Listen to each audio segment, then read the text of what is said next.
Michael Clarke is here with me, our defence and security analyst, to break down some of the latest assessments of this. Michael, just stepping back from it all, the action we saw 48 hours ago, what stands out to you as you've analysed it more, and the ability to take out the Ayatollah with no boots on the ground?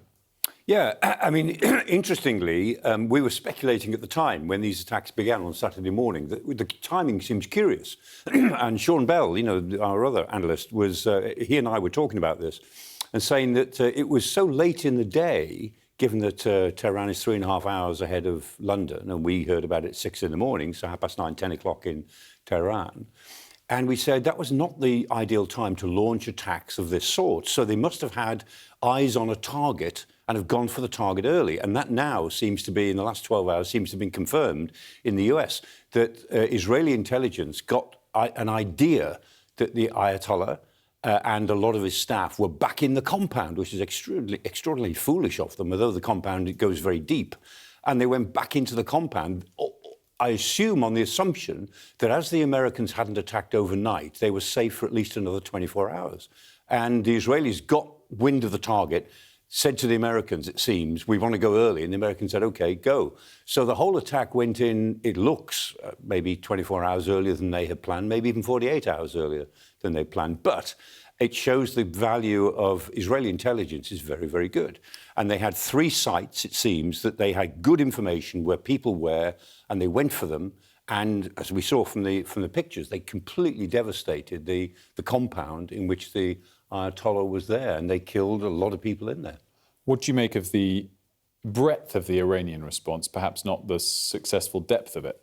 Breadth is clear. I mean, the Iranians have no choice in one sense. From a military point of view, they've got, I mean, some said they had about 2,000 missiles. I've seen some reports they have maybe up to 4,000 ballistic missiles. That might be a bit over the top, but they've certainly got some thousands of ballistic missiles. The military logic for them is to use them or lose them, because they know Israeli intelligence is very good and American intelligence is very good at watching what's going on. If they hold those missiles back for another 2 or 3 weeks, they might well lose them.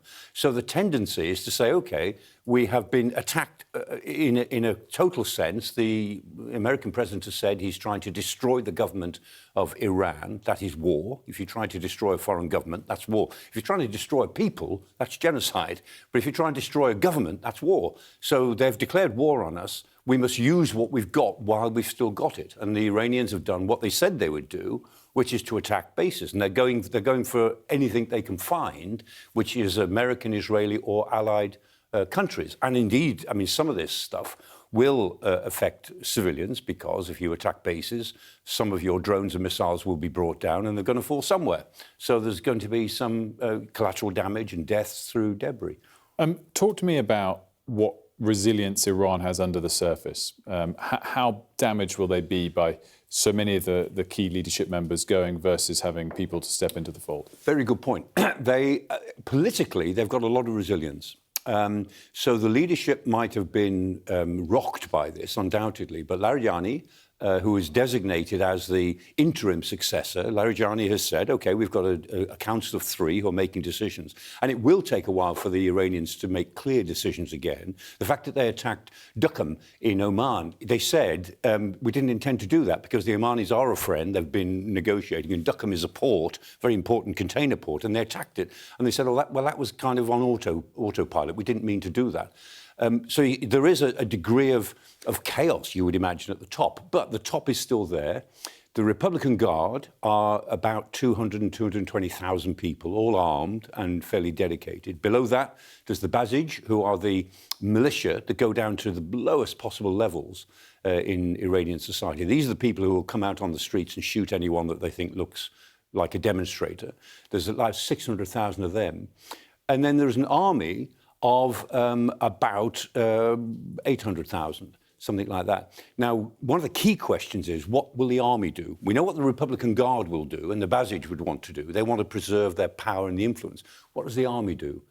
Will they sit on their hands? Will they go in with loyalty to the regime now that it's being attacked? Or would they, if demonstrators come out onto the streets, would the army try to defend the demonstrators? If that were the case, then we're looking at some sort of civil war. But in political terms, there is real depth in the Islamic Republic's control of society. So there is some depth there. Less economic depth. And the Americans are going for they've hit Carg Island, for instance, they've hit Abadan, the transit points, but they're not hitting the energy production of Iran at the moment. That would be a really big step. If they went for Iran's energy production, then the Iranians, I think, would then try and hit lots of energy sources elsewhere in the region. 1 minute left, Michael. What about who Iran have targeted in response, and how does that change regional opinion of Iran? It's changing it a bit. They've gone for all Gulf states, so they've hit, I think, seven sovereign countries now, one by mistake. I mean, they're a paper tiger in the sense that nothing they do does a whole lot of damage, but it's a political expression. And any paper tiger can get lucky. So they're hoping to get lucky against the Americans or the Israelis.